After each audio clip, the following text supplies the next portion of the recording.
أما بعد فأعوذ بالله من الشيطان الرجيم بسم الله الرحمن الرحيم في صحف مكرمة مرفوعة مطهرة بأيدي سفرة كرام بررة. وقال النبي صلى الله عليه وسلم اللهم علمه الكتاب والحساب وقه العذاب. صدق الله العظيم وصدق رسوله النبي الأمي الكريم ونحن على ذلك لمن الشاهدين والشاكرين والحمد لله رب العالمين. درود پاک پڑھ لیں.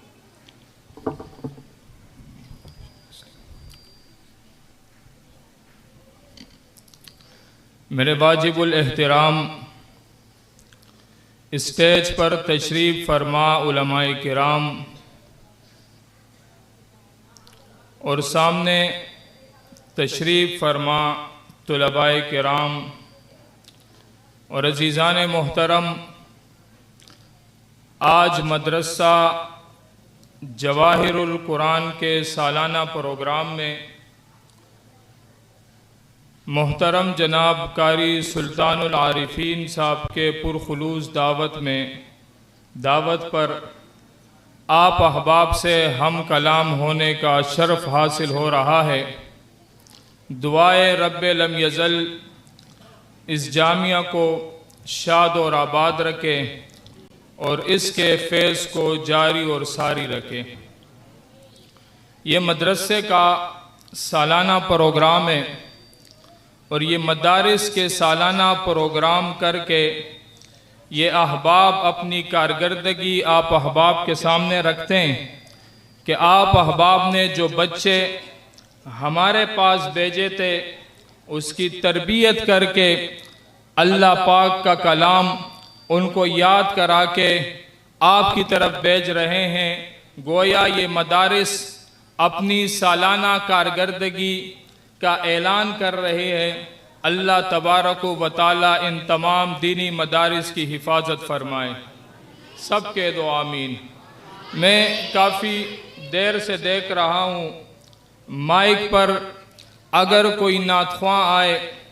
قاری صاحب نے ماشاءاللہ بہت اچھی تلاوت کی لیکن بولے تو صرف یہ بچے بولے، بڑوں نے چھپ کر روزہ رکھا ہوا تھا. اس لیے ابھی یہ بچے خاموش رہے، یہ بڑے ذرا کہہ دے سبحان اللہ. تو اس لیے صرف بچوں نے نہیں بولنا، میرے بعد علماء کرام بھی آئیں گے، اصل بیان ان کے ہوں گے. اس لیے آپ احباب نے توجہ کے ساتھ سننے.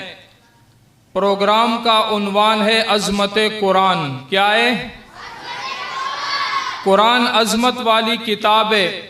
یہ اللہ پاک کی لا شک اور لا ریب کتاب ہے اور قرآن کریم تو ہے ہی عظمت والی، لیکن جس چیز کی نسبت قرآن کریم کے ساتھ جڑ جائے، جن چیزوں کی نسبتیں قرآن کریم کے ساتھ جڑتی چلی جاتی ہے ان کو بھی عظمت مل جاتی ہے، ان کو بھی رفعت مل جاتی ہے، ان کو بھی بلندیاں مل جاتی ہے، ان کا مقام اور مرتبہ بھی بلند ہو جاتا ہے. مثال کے طور پر جیسے آپ تپائی کو دیکھیں، لکڑیاں اس سے عالی شان ہوتی ہے، قیمتی ہوتی ہے، لیکن جو احترام ہم تپائی کا کرتے ہیں وہ ان عالی شان لکڑیوں کا نہیں کرتے. وجہ کیا ہے؟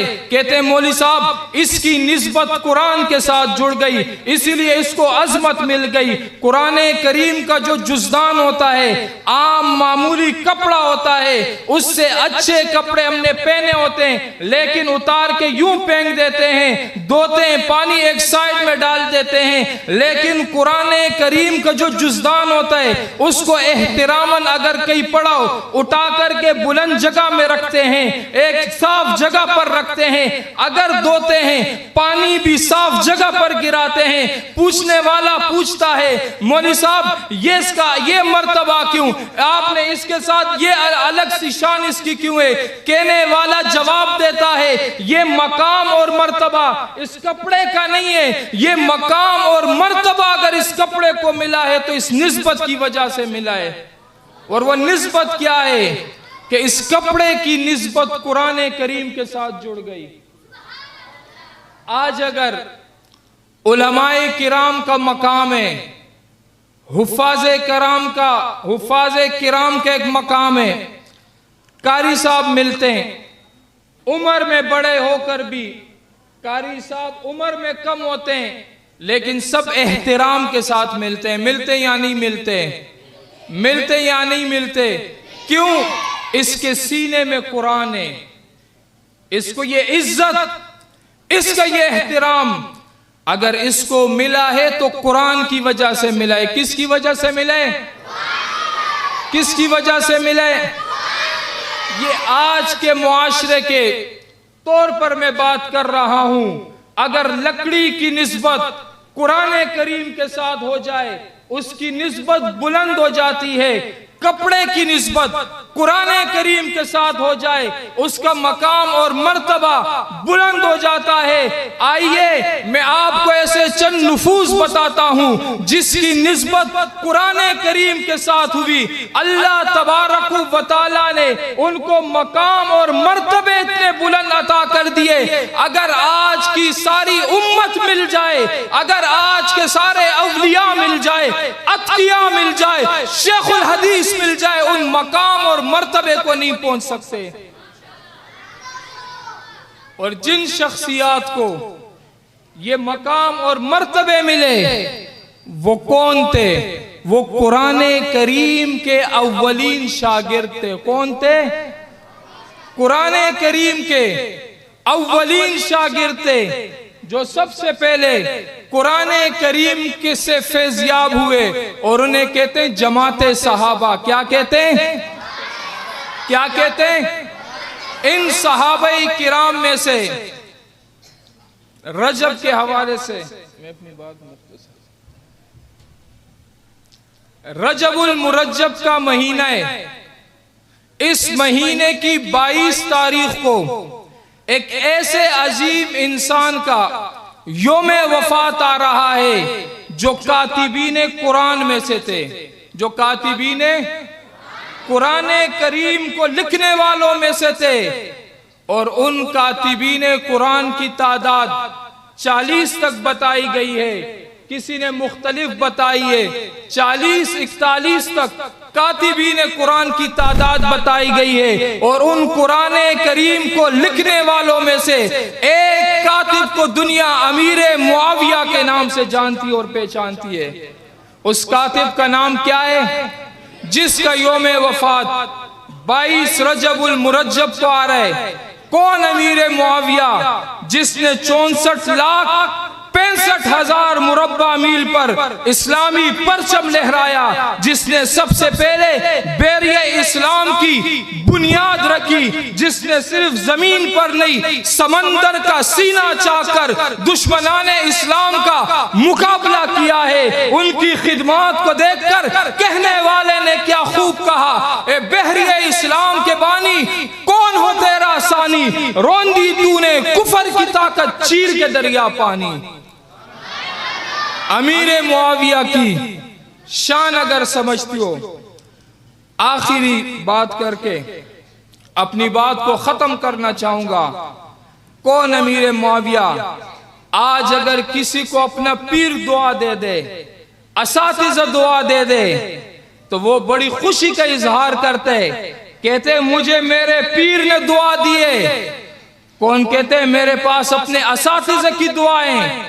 جسے والدین دعا دے دے، والدہ دعا کرے، وہ کہتے ہیں مجھے میرے والدین کی دعا لگی ہے، وہ بھی قابل احترام، قابل رشک ہے۔ لیکن امیر معاویہ رضی اللہ تعالیٰ عنہ وہ عظیم المرتبت انسان ہے کہ جسے کسی عام پیر کی دعا نہیں لگی، کسی عام کتب کی دعا نہیں لگی، اگر اسے دعائیں ملی ہے، اسے دعائیں دی گئی ہے، تو دعائیں دینے والے امام الانبیاء، خاتم المعصومین، خاتم المرسلین جناب محمد الرسول اللہ صلی اللہ علیہ وسلم ہے،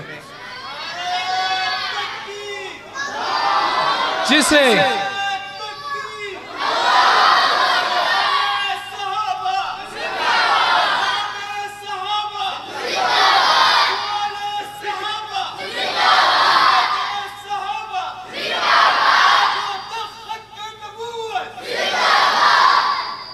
جسے اللہ کا حبیب دعا دے، اور ایک بار نہیں کئی بار دے۔ حضرت معاویہ رضی اللہ تعالیٰ عنہ سواری پر آپ صلی اللہ علیہ وسلم کے ساتھ سوار ہے۔ اللہ کے حبیب نے پوچھا، معاویہ آپ کے جسم کا کون سا حصہ میرے ساتھ لگ رہا ہے؟ امیر معاویہ رضی اللہ تعالیٰ عنہ جواب دیتے ہیں، اللہ کے حبیب میرا سینہ اور پیٹ آپ کے پشت سے لگ رہے۔ اللہ کے حبیب دعا دیتے ہیں، یا اللہ معاویہ کے پیٹ اور سینے کو علم اور حلم سے بھر دے۔ اللہ کے حبیب دعا دیتے ہیں، یا اللہ معاویہ کو علم کتاب دے، علم حساب دے، اور اسے عذاب سے بچائیے۔ میرے بھائیوں، 22 رجب المرجب جمعرات کے دن آ رہا ہے، جو حضرت امیر معاویہ رضی اللہ تعالیٰ عنہ کا یوم وفات ہے۔ اس دن دشمنان معاویہ اپنی خوشی کا اظہار کرتے ہیں، جو کنڈوں کی رسم سے کرتے ہیں۔ جس دن معاویہ رضی اللہ تعالیٰ عنہ دنیا سے رخصت ہوئے، اس دن وہ خوشی مناتے ہیں۔ خوشی اس بات پر مناتے ہیں کہ معاویہ رضی اللہ تعالیٰ عنہ اس دن اس دنیا سے رخصت ہوئے تھے۔ معاویہ رضی اللہ تعالیٰ عنہ کے ہاتھوں کفر کو جو ضربیں لگی، ان کو جو نقصانات پہنچے، آج تک اس کی ذریت ان نقصانات کو نہیں بھولی ہے۔ لیکن افسوس کی بات یہ ہے، میرا مسلمان اپنے ان معزز اور مقدس نفوس کو بھول گئے، ان کی قربانیوں کو فراموش کر گئے، ان کی خدمات کو بھول گئے۔ دشمن تو نہیں بھولا، اگر بھولا ہے تو میرا مسلمان بھولا ہے۔ وہ کیا کرتے ہیں؟ کنڈوں کی رسم مناتے ہیں اور گھر گھر بیچتے ہیں کہ یہ لے لے، یہ کھا لے۔ ہمارے ساتھی بھی ناواقفیت کی بنیاد پر وہ لے لیتے ہیں، اور وہ کہنے والا کہتا ہے، جب کوئی پوچھتا ہے یہ لایا کیوں ہے، کہتے ہیں یہ امام جعفر صادق کا یوم ولادت ہے، اس خوشی میں دے رہے ہیں۔ میرے بھائیوں، کوئی ولادت، کوئی خوشی نہیں ہے۔ اگر ان کو خوشی ہے تو اس بات پر ہے کہ اس دن معاویہ رضی اللہ تعالیٰ عنہ دنیا سے رخصت ہوئے تھے۔ اس لیے آنے والی جمعرات کو اگر آپ کے گھر میں ایسی کوئی چیز آئے تو وہ اس کے منہ پر مار کر اس بات کا اظہار کرنا ہے کہ یہ گھر یہاں کے رہنے والے معاویہ کے غلام ہیں۔ ایسا کریں گے انشاءاللہ۔ اللہ تبارک و تعالی ہم سب کو قرآن اور سنت پر عمل کرنے کی توفیق عطا فرمائے۔ وآخر دعوانا الحمدللہ رب العالمین۔